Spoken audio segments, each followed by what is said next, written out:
They say a mother's love is unconditional. But what happens when a daughter forgets the sacrifices that built her future? This is the heartbreaking story of how I walked into my own daughter's wedding as a proud, single mom, and walked out as nothing more than an unwanted guest. They say motherhood is the purest form of love. But for me, it was also the hardest battlefield I ever had to face. When my husband walked out of the door one rainy night, leaving me with nothing but a crying 3-year-old daughter in my arms, I thought my life had ended. In truth, that was the night my real life began. I was suddenly a single mom, unprepared and terrified. I had no savings, no family support, and no clear idea of how I was going to feed my child the next morning. I remember standing in the kitchen that night, staring at the empty fridge, and whispering to myself, "You have no choice. You must survive for her." The struggles of a single mom are invisible to the world. No one sees the tears shed behind closed doors, the sleepless nights filled with anxiety, or the silent prayers whispered into the dark. People often think being a single mother is just about working and providing money, but it is so much more than that. It is fighting an endless war inside your heart, trying to be both a gentle mother and a strong father, trying to discipline and love at the same time, and trying not to collapse when the weight of life is crushing your shoulders. In the beginning, every day felt like a marathon. I would wake up before dawn, pack a small lunch for my daughter, and rush to drop her at daycare before heading to my first job. After that, I would squeeze in a few hours at a second job, then pick her up, make dinner, clean the house, and collapse into bed with exhaustion. But even as my body screamed for rest, my mind never stopped racing. Will I have enough money for rent this month? What if she gets sick? What if I lose one of these jobs? Those questions haunted me, but I never let them show on my face. For my daughter, I wore a mask of strength.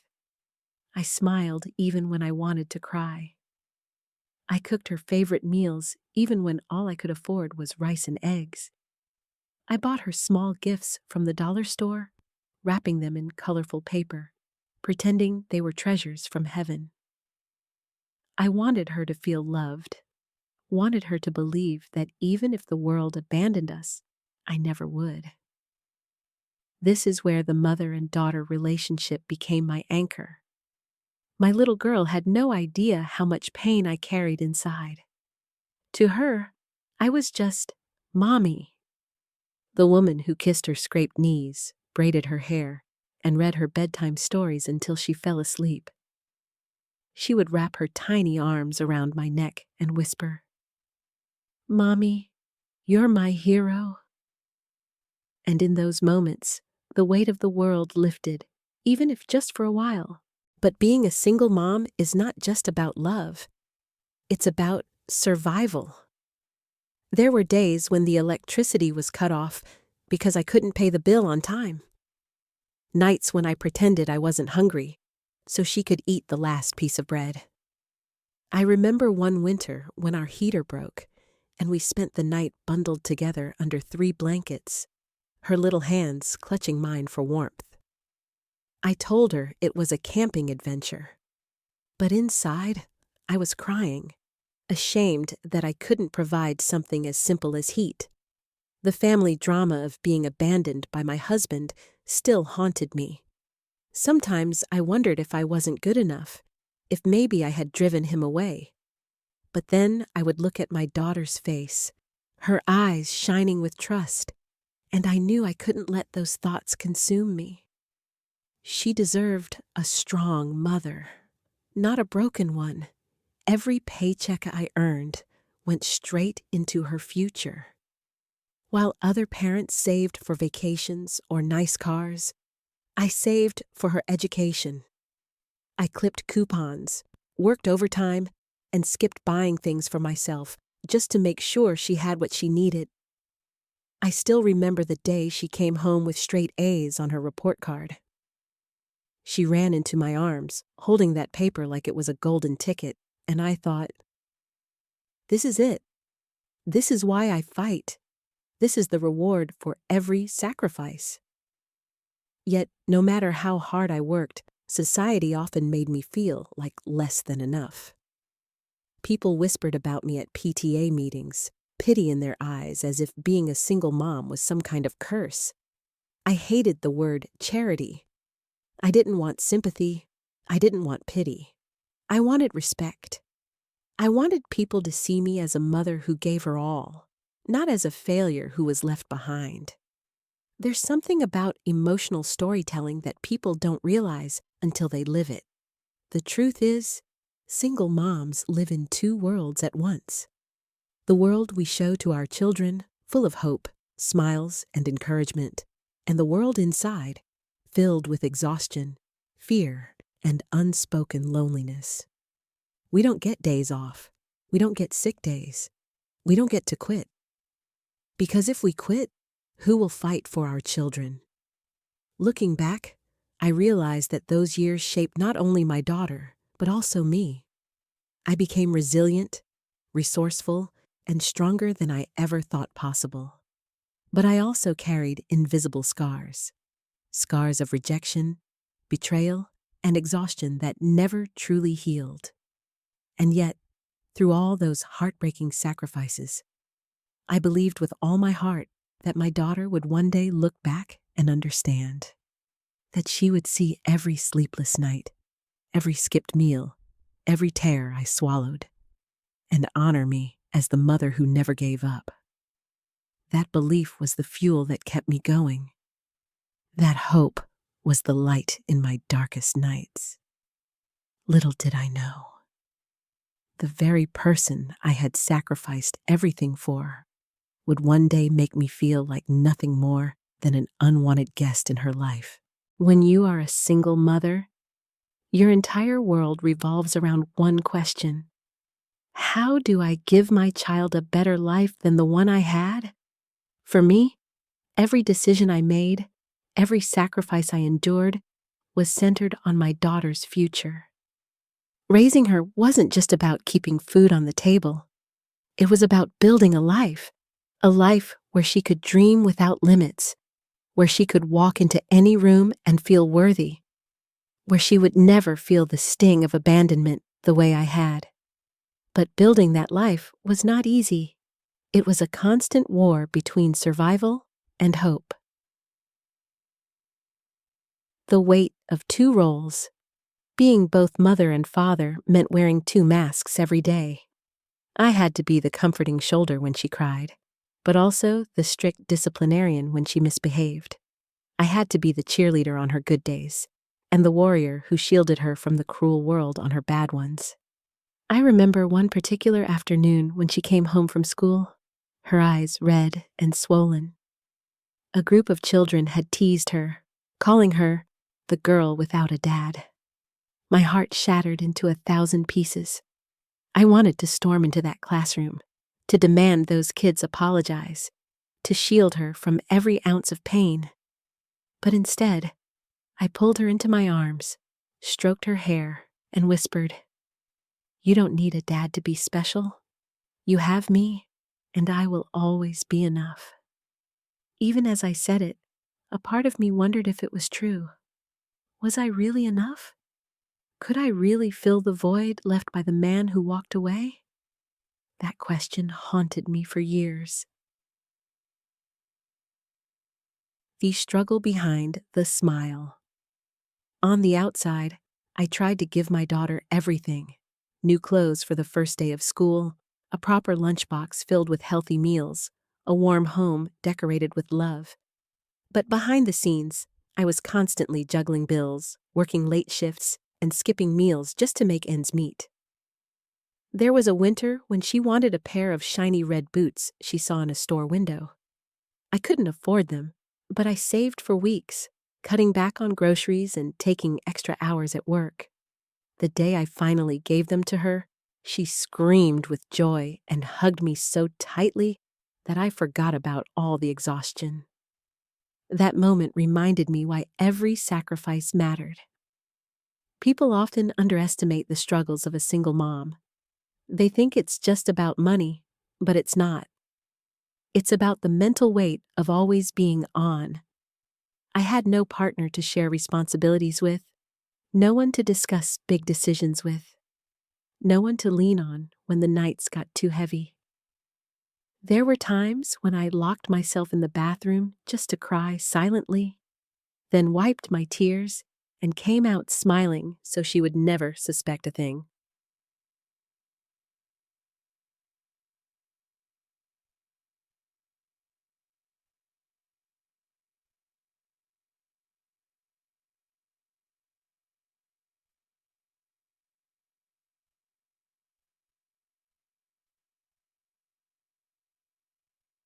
Education. The golden ticket. If there was one thing I believed could change her life, it was education. I never had the chance to finish college, but I was determined that my daughter would. I enrolled her in the best schools I could afford, even if it meant working 2, sometimes 3 jobs. I became obsessed with making sure she had every opportunity. I bought secondhand textbooks, stayed up late helping her with homework, even when I was too tired to keep my eyes open, and celebrated every test score as if it were a trophy. When she won her first academic award, I sat in the audience with tears streaming down my face. Not because she was smart, I already knew that, but because I saw a glimpse of the future I was building for her. A future where she could break free from the chains of poverty and hardship that had bound me for so long. This was my mission, to build a foundation so strong that she would never feel the ground crumble beneath her feet. Small joys, big dreams. Despite the hardships, we had our little joys. Saturday mornings were pancake days. We would sit in our tiny kitchen, laughing as we made lopsided pancakes together, pretending we were on a cooking show. At night, we watched old movies, cuddled under blankets, and dreamed out loud about the future. She used to say, "Mommy, when I grow up, I'll buy you a big house so you don't have to work anymore." I laughed and told her I didn't need a big house. Her happiness was enough. But secretly, those words kept me alive. They reminded me that all the sacrifices would one day come full circle. I encouraged her to dream boldly. If she wanted to be a doctor, I told her she could. If she wanted to be an artist, I told her she would paint masterpieces. I wanted her to believe that the sky wasn't the limit. It was only the beginning. The judgment of society. Still, no matter how much I built for her, society never let me forget that I was just a single mom. Parents at school events would look at me with a mix of pity and superiority. Some would whisper behind my back, wondering why my husband wasn't around. At times, even my daughter's friends would ask, "Why doesn't your dad come to school like the other dads?" I saw the sadness in her eyes, but she always answered proudly, "I only need my mom." Those words were a dagger and a balm at the same time. A dagger, because I knew she was missing something. A balm, because she still believed I was enough. The silent sacrifices building her life also meant tearing pieces away from mine. I turned down promotions because they required late-night hours away from her. I avoided dating because I didn't want to risk bringing the wrong man into her life. I rarely spent money on myself. No new clothes, no fancy dinners, no vacations. Every cent, every ounce of energy was poured into her. I told myself it was worth it. That one day she would look back and understand. That one day she would see not just the meals on the table or the roof over her head, but the heartbreaking sacrifices I made behind the curtain. And perhaps that was my mistake. Believing that sacrifice guarantees gratitude. Believing that love poured endlessly into another person, will always come back to you. Or the dream of the wedding day. In my mind, I often pictured her wedding day. I imagined myself walking into the hall, dressed modestly but proud, with people whispering, "That's her mother. The woman who raised her alone. The woman who gave her everything." I imagined her introducing me to everyone as the most important person in her life. I imagined her eyes shining with pride as she said, "This is my mom, my hero." That vision kept me alive through countless nights of exhaustion. It was the reward I thought I would one day receive. Little did I know, the very day I dreamed of would become the moment that broke me completely. For years, I had carried a secret picture in my heart. My daughter, radiant in white, walking down the aisle while I sat proudly among the guests, tears of joy streaming down my face. In that picture, I was not just a mother. I was the mother, the foundation, the rock, the reason she had become who she was. So when the envelope finally arrived, the wedding invitation, my hands trembled as I opened it. The card was elegant, embossed with gold letters, her name intertwined with her fiancé's in delicate calligraphy.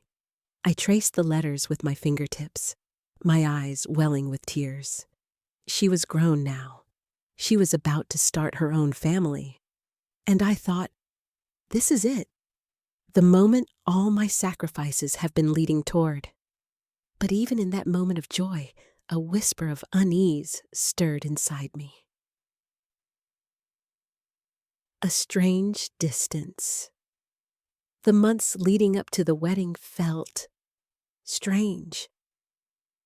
My daughter called less often, always too busy with planning. When she did call, her tone was clipped, as though she were speaking to an acquaintance rather than her mother. I tried to brush it off as stress. Weddings are overwhelming, I told myself. Maybe she's just distracted. Still, there was a hollowness in her voice that left me awake at night, staring at the ceiling, wondering if I had done something wrong.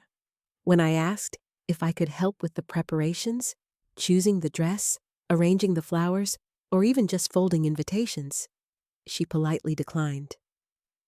"Mom, it's all taken care of. Don't worry about it." Don't worry about it. Those words stung.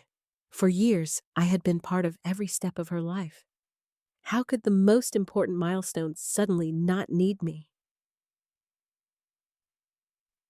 The invitation that didn't say enough.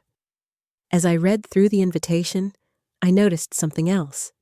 There was no mention of me, not as the mother of the bride, not as the host, not even as part of the family line at the bottom. I told myself it didn't matter. Titles were meaningless. What mattered was that I was invited, that I would be there to see her happiness. Still, the omission gnawed at me. I thought about all the sacrifices of a single mom, the nights I worked double shifts, the mornings I packed her lunches with aching hands, the days I walked in worn-out shoes so she could wear new ones. And yet, on the card that symbolized her new beginning, my name didn't exist. I swallowed the hurt and reminded myself, this day is about her, not me. Dreams of the big day. Despite the unease, I couldn't help but imagine the ceremony. I pictured myself in a simple but elegant dress, maybe navy blue or soft lavender, something that said dignity without extravagance. I imagined walking into the hall, heads turning as people whispered, "That's her mother. She raised her alone. What a strong woman." I even practiced my smile in the mirror, the one that said, "I'm proud, not bitter. I'm strong, not broken." In my daydreams, my daughter would take my hand before the reception and say, "Mom, none of this would have been possible without you." That was all I wanted. Not money, not gifts, not recognition from strangers, just acknowledgement from her.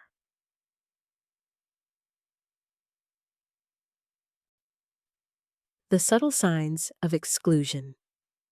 But as the weeks went by, the signs of exclusion grew harder to ignore. When I asked about the seating arrangement, she hesitated. "Oh, Mom, the seating is kind of complicated. I'll let you know."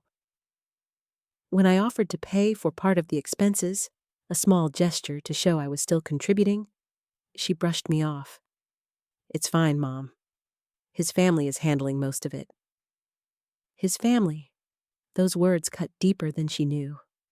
For so long, it had only been the two of us. Now suddenly, it felt like I was being replaced. I tried to convince myself I was imagining things, but mothers know. Deep down, we always know.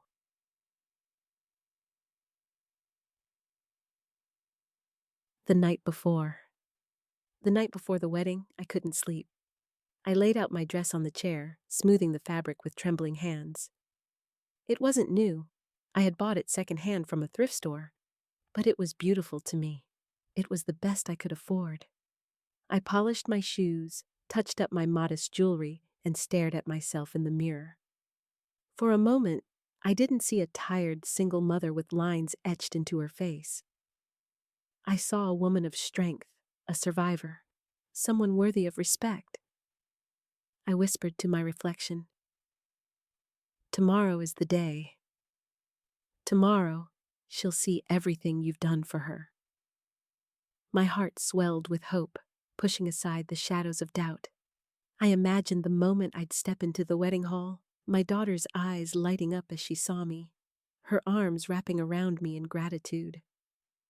I didn't know then that the reality awaiting me would be far crueler than any nightmare I had ever feared. The morning of the wedding dawned bright and golden, as though the universe itself wanted to bless the day. I took it as a sign. Maybe all my doubts, all my sleepless nights, had been for nothing. Maybe this would truly be the happiest day of my daughter's life, and mine too. I arrived early, clutching the small purse I had owned for years, my heart pounding in rhythm with each step I took toward the grand reception hall. Outside, guests were streaming in, men in sharp suits, women in flowing dresses, children laughing as they tugged at their parents' hands. The atmosphere buzzed with excitement, and for a moment, I allowed myself to feel like I belonged. But that illusion shattered the moment I walked through the doors. The name tag table. Just inside the entrance stood a long table draped in white linen. A smiling young woman greeted guests, handing each of them a name tag. I watched as people collected theirs: father of the groom, bridesmaid, college friend. They pinned them proudly to their clothes, little badges of identity that tied them to the celebration. When it was my turn, the young woman reached into the box and handed me a tag. "Here you go, ma'am," she said brightly. I looked down. My smile froze. My blood turned cold. The words on the small rectangular card did not say mother of the bride. They did not even say my name. They said, in bold black letters, "Unwanted guest." The moment. Time stopped for a second. I thought it was a mistake.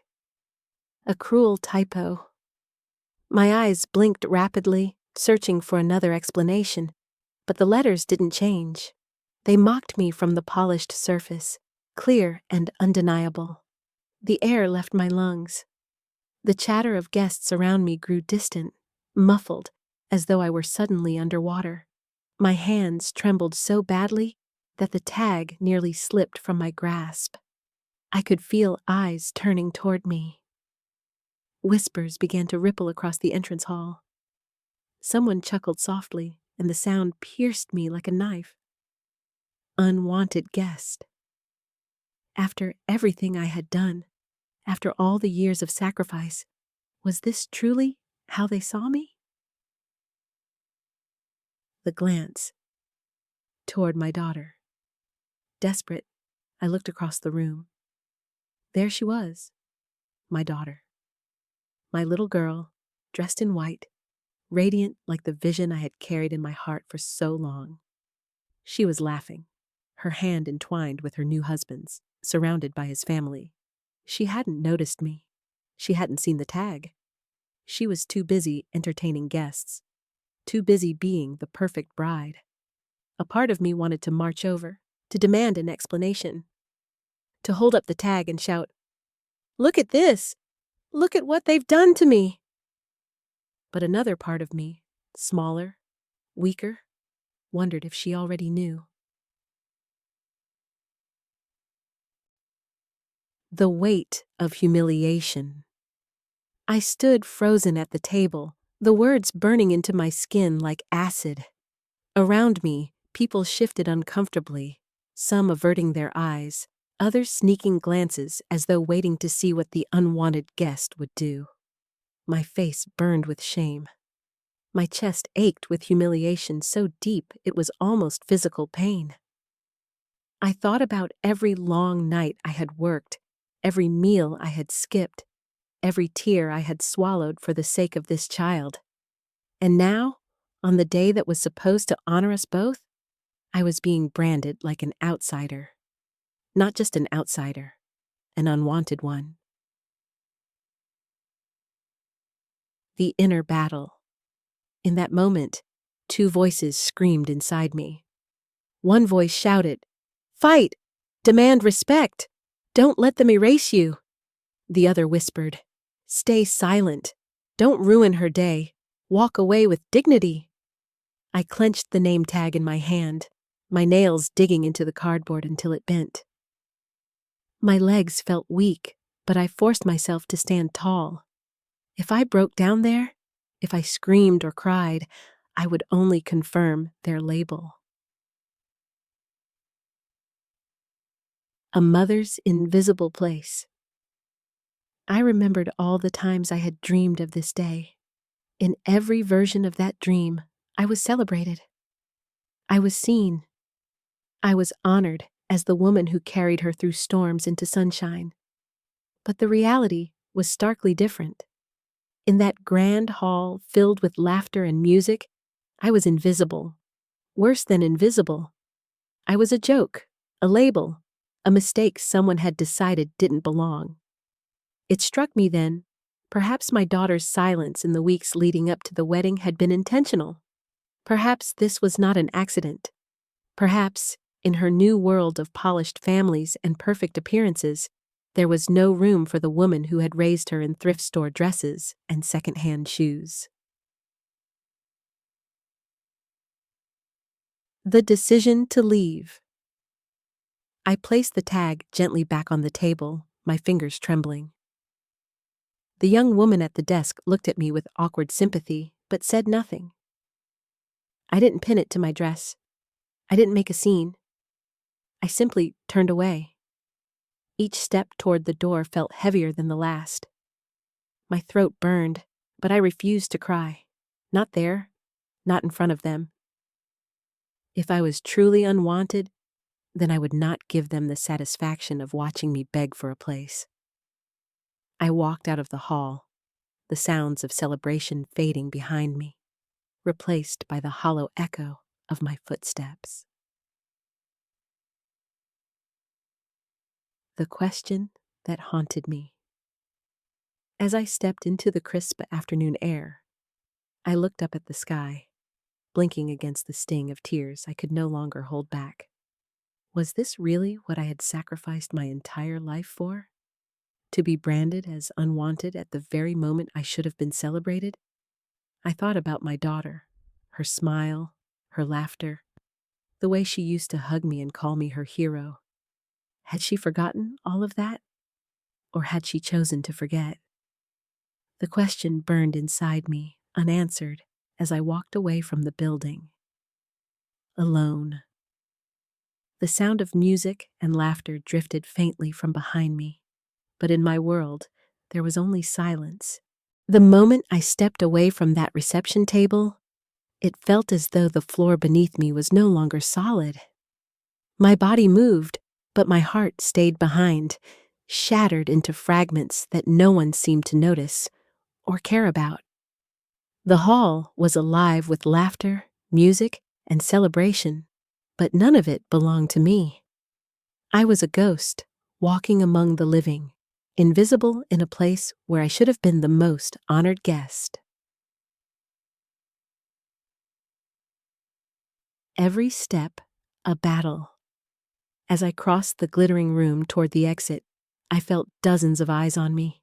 Some pretended not to stare, while others looked directly, curiosity dancing in their gaze. I could almost hear their unspoken words. There goes the unwanted guest. Each step was a war between pride and heartbreak. I wanted to scream, to throw the cruel name tag in someone's face, to demand an explanation. But another voice whispered, "Don't give them the satisfaction. Leave with dignity, even if it kills you inside." So I straightened my shoulders, held my head high, and kept walking. The sound of celebration behind me. As I neared the door, I heard my daughter's laugh again, clear, bright, untroubled, the same laugh that used to echo in our tiny kitchen on pancake mornings, the laugh that had been my reward after every grueling day of work. But today, that laugh wasn't mine to share. It belonged to her new family, her new world. I paused for a brief second, my back to the crowd, and considered turning around. One word from me, just one, could change everything. I could call her name, make her look at me, force her to see me. But then what? Would she rush into my arms, apologizing for the cruel mistake? Or would she glance at me with cold embarrassment, silently begging me not to ruin her perfect day? The risk was too heavy, the pain too sharp.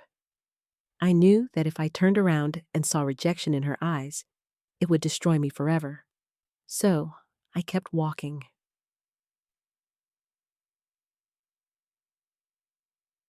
The door that closed the large wooden doors of the reception hall loomed ahead of me. With every step closer, I felt the weight of years pressing down on my shoulders. The sleepless nights, the missed meals, the hidden tears, the endless sacrifices. And now, all of it was ending with a single door. When I finally reached it, I pushed it open slowly. The bright sunlight hit my face, a cruel contrast to the darkness in my chest. The sound of celebration muffled instantly as the door shut behind me with a dull thud. That sound felt final, like the closing of a chapter I had spent my whole life writing. The walk into silence. Outside, the world was calm. Birds chirped in the distance, cars passed by on the street, and life carried on as though nothing had happened. No one out there knew that a mother had just been branded as unwanted by her own child's wedding. I walked down the steps slowly, each footfall echoing in my ears. My hands trembled as I clutched my purse, my knuckles white from the force of holding myself together. Tears threatened to spill, but I blinked them back. I didn't want strangers on the street to see me broken. If I was going to fall apart, it would be in private, where no one could label me, laugh at me, or pity me. The flood of memories. As I walked away, memories surged through me like a flood I couldn't control. I saw her first steps, her first day of school, the nights she fell asleep in my arms while I whispered promises that I would always protect her. I remembered the red boots I saved for, the birthday cakes I baked, the countless bedtime stories I told when I could barely keep my eyes open. Every memory screamed the same truth. I had been there. I had loved her fiercely. I had given her everything. And yet, here I was, walking away from her wedding like a stranger who didn't belong. The war inside my heart, part of me raged with anger. How dare they? How dare she? After everything I gave, after everything I lost, this is how I am repaid? But another part of me whispered something softer, more dangerous. Maybe this is what you deserve. Maybe you were never enough. Maybe you were always just a burden. That thought pierced deeper than any insult ever could, because it came from within, from the cracks that years of exhaustion, judgment, and loneliness had carved into my soul.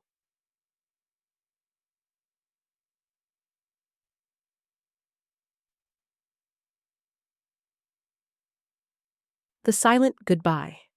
By the time I reached the end of the street, the reception hall was just a blur behind me. I didn't look back. I couldn't. If I turned around, I might run back inside, might fall to my knees and beg for recognition. And I refused to let them see me beg. So I walked on, each step carrying me further away from the daughter I had built my entire life around. No words, no confrontation, no scene, just silence. The kind of silence that screams louder than any words ever could. Part 6. The Aftermath. The world outside the wedding hall felt strangely quiet, almost as if it had conspired to mirror the silence inside me. Cars still hummed along the streets. The sun still painted the sky in warm hues, but none of it reached me. I was walking, yet it felt as though I was drifting through a dream, except this dream was stitched with heartbreak.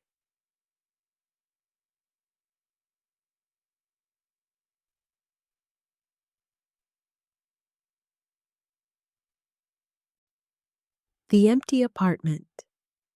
When I finally arrived home, the apartment greeted me with its familiar stillness. The small space that had once echoed with my daughter's laughter now felt suffocating.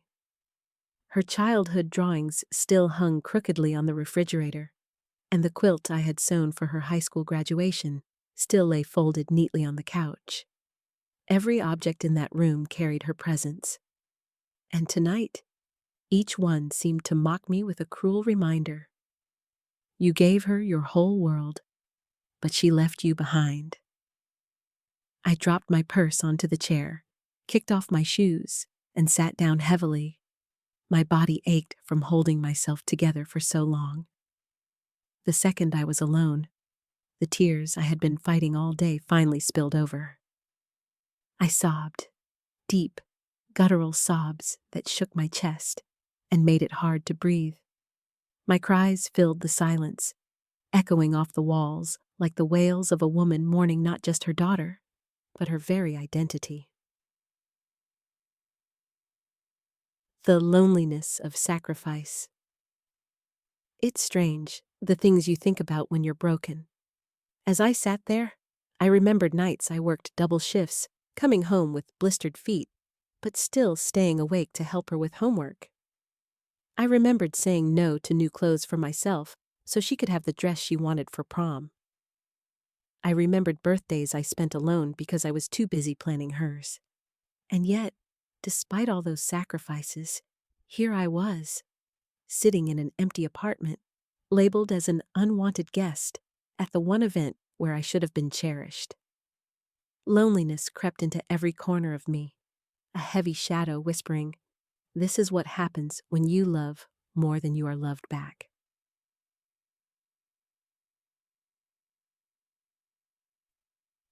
The questions that wouldn't stop the human heart has an endless capacity for self-blame, and mine was no exception.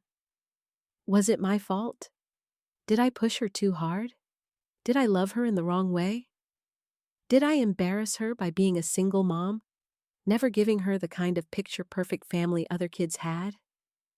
Questions swirled in my mind like a storm, each one striking me harder than the last. There were no answers, only pain. The truth I kept circling back to was unbearable. Love doesn't guarantee loyalty. Sacrifice doesn't guarantee gratitude. Sometimes, No matter what you give, people will still choose to leave.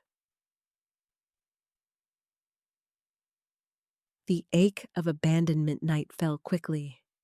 I sat by the window, watching lights flicker in other apartments across the street. In so many of them, families gathered around dinner tables, laughter spilling into the night. I imagined mothers being embraced, thanked, cherished. And then I thought of myself, sitting alone with nothing but fading photographs and old memories. The ache of abandonment isn't sharp like a knife. It's heavy, like chains dragging you down. It doesn't pierce, it suffocates. And the cruelest part is knowing that the very person you raised, the very person you built your world around, was the one who tightened those chains around your heart. The whisper of resolve. But amid the tears and the self-doubt, another voice stirred inside me, a voice I had almost forgotten. It reminded me of the strength it took to raise her alone, the resilience it took to face judgment from neighbors, family members, and strangers, the courage it took to survive when the world had given me nothing but obstacles.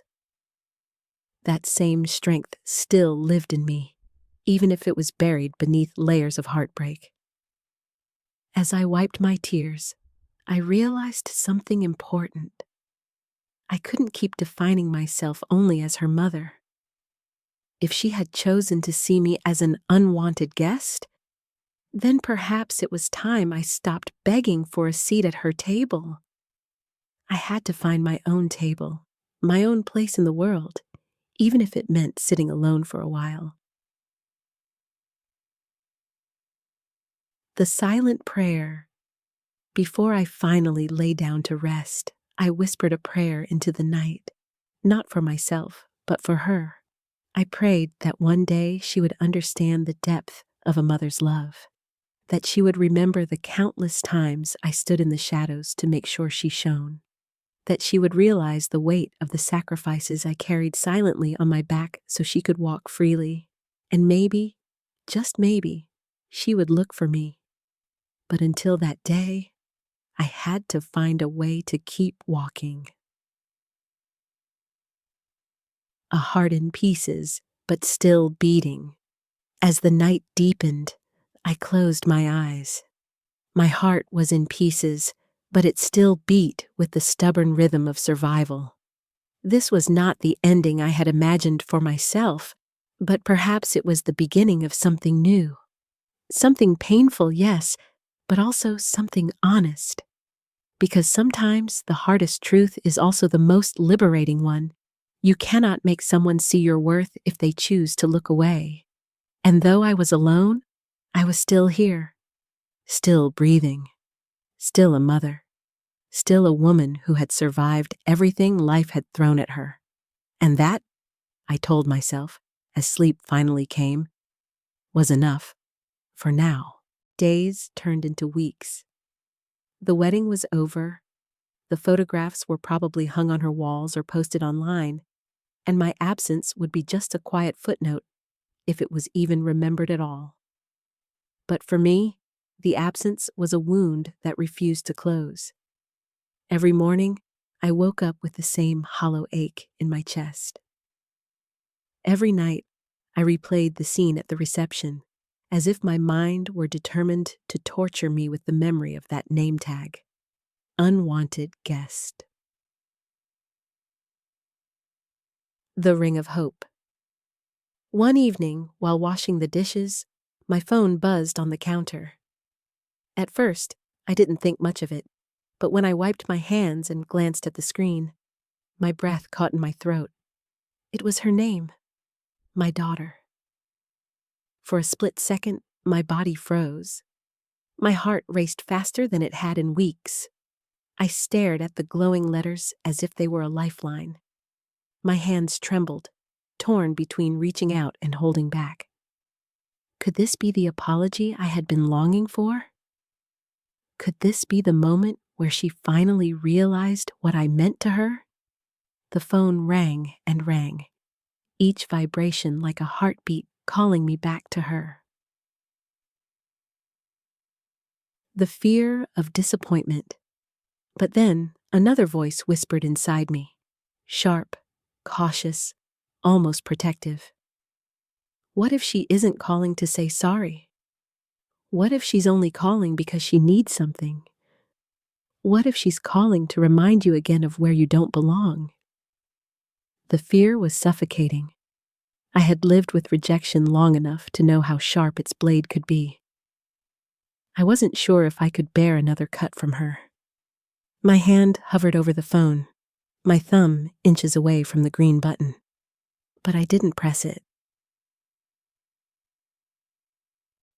The call that faded. The ringing eventually stopped. Silence filled the apartment again, louder than ever. I stood there, staring at the darkened screen, a strange mix of relief and regret swirling inside me. I had wanted this moment for so long. For her to reach out, for her to bridge the chasm between us. Yet when it finally came, I couldn't bring myself to answer. And in that silence, I realized something painful but necessary. Sometimes love isn't enough to heal what has been broken. Sometimes silence speaks louder than words. The message that never came. I waited for a message, a text, anything, but none came. The hours stretched into a night filled with questions I didn't want to ask. Why had she called? Did she change her mind about me? Was she drunk, lonely, or simply dialing the wrong number? Or had she wanted to say, "I'm sorry, Mom," but lost her courage when I didn't answer? I would never know. That unknowing became its own kind of grief.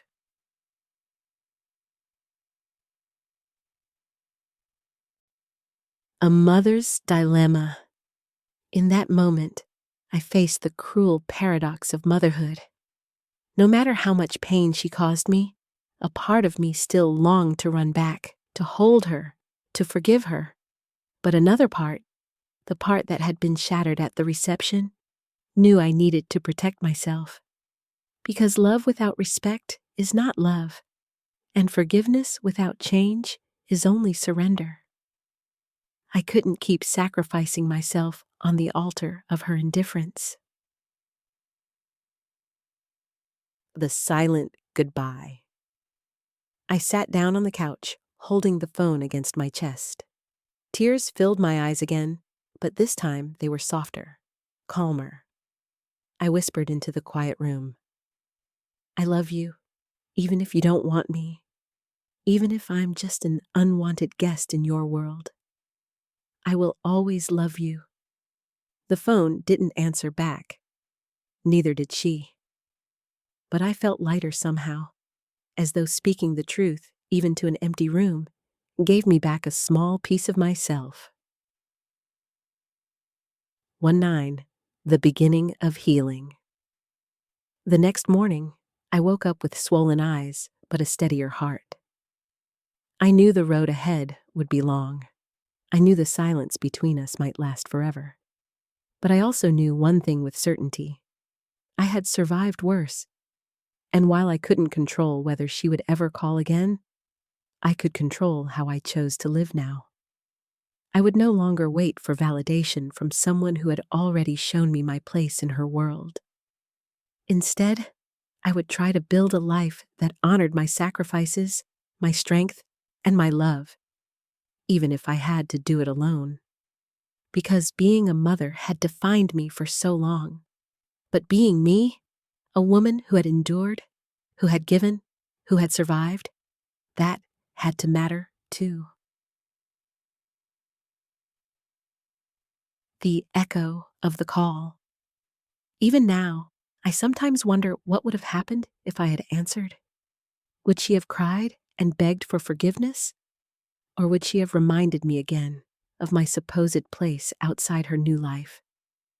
I'll never know. All I have is the echo of that call, the one I didn't answer. But maybe that's the point. Maybe some calls are meant to remind us not of what we've lost, but of what we still need to find within ourselves And so, I carry that unanswered call not as a wound, but as a lesson. Because even in heartbreak, even in rejection, life still whispers one truth. You are more than the names they give you. You are more than the seats they deny you. You are enough. Always enough. Outro. Thank you for staying with me until the very end of this heartbreaking journey. Stories like this remind us that family drama isn't just about arguments. It's about love, loss, and the emotional scars that shape who we are. If this emotional storytelling touched your heart, please don't forget to like, share, and leave your thoughts in the comments. Your support helps bring more powerful stories of resilience, forgiveness, and survival to life. And if you want to follow more single mom stories, emotional family drama, and deeply moving life lessons, make sure to subscribe and turn on notifications. Together, let's keep exploring the human heart, one story at a time.